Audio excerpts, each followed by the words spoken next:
What's up, Money Squad? It's your boy here, J Money, and I just got done rewatching Stranger Things Season 1, and this is my review. I remember when this show first came out on Netflix, and people were making such a big deal about it. I remember seeing some really dope merch for it that honestly was getting me a little interested into watching it, but it was like one of those shows where you're like, oh, I ain't watching that. It looks stupid. It looks overhyped, right? And that's how kind of like how I felt with K-pop Demon Hunters, right? To give you a recent comparison. And Netflix seems to be doing that for a lot of people. People really hate on Netflix for things, and I've catch myself doing that a bunch of times. There's shows that I still haven't watched on Netflix because I'm like, oh, that's overhyped. Wednesday's a big one, right? But I never watched it, so why am I saying that? I don't know. But I finally remember watching it. I remember liking it a lot. I remember I even rewatched it again for Season 4, and now I'm rewatching it again for Season 5, and now I have a channel, so I get to review it. And yeah, I love this season, and that's a thing that's going to just keep coming when I review these seasons, is that they're all great. They really are, at least to me. And Season 1 is really damn good.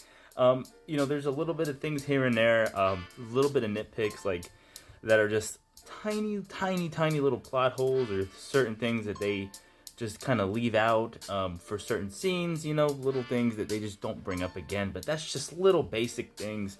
There's really not a lot of bad things with this season. Great storytelling, especially someone who knows where the story heads by Season 4. You're like, dude, great storytelling, great world building. One thing that Stranger Things does really well is their characters. They make amazing characters, and they write them really well. And it's just cool to see where they start at and where they end up at, right? Really cool stuff.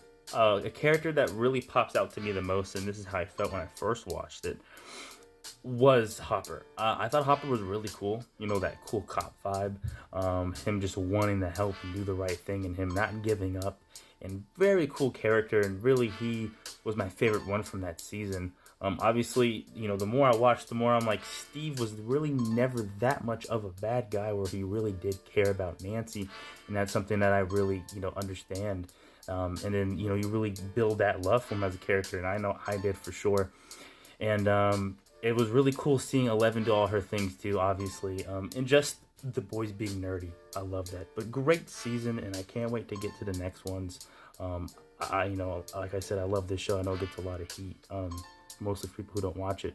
But yeah, I love Season 1, and I can't wait to see what they have next planned.